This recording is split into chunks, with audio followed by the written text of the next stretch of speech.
নবীর একটা আদর্শের কারণে জান্নাতে যাবে। সিরত মানি আদর্শ।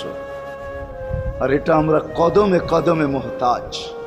কেননা এই ছোট জীবনটা যদি গ্রহণযোগ্যতা পর্যন্ত পৌঁছাইতে হয় আল্লাহর কাছে, চাই নারী হই, চাই যুবক হই, চাই বৃদ্ধ হই, যেই মানুষই হই না কেন, যেখানেরই হই না কেন, যেই বাসারই হই না কেন, যেই বর্ণেরই হই না কেন, যেই পেশারই হই না কেন, যেই সোসাইটিরই হই না কেন, এই জীবনটাকে যদি গ্রহণযোগ্যতা পর্যন্ত পৌঁছাইতে হয় কার কাছে? দুনিয়া আলাদের কাছে না, মালিকের কাছে, যিনি এক ফোঁটা পানির থেকে অস্তিত্ব দিয়েছেন, যার কাছে আবার আমাদেরকে ফিরা যেতে হবে।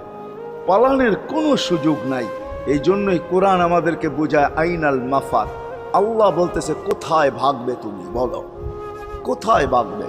কবির কথাই সত্য, যদিও নাকি পালাও তুমি আকাশেতে লাগিয়ে সিঁড়ি, সিঁড়ি লাগাও যদি আকাশ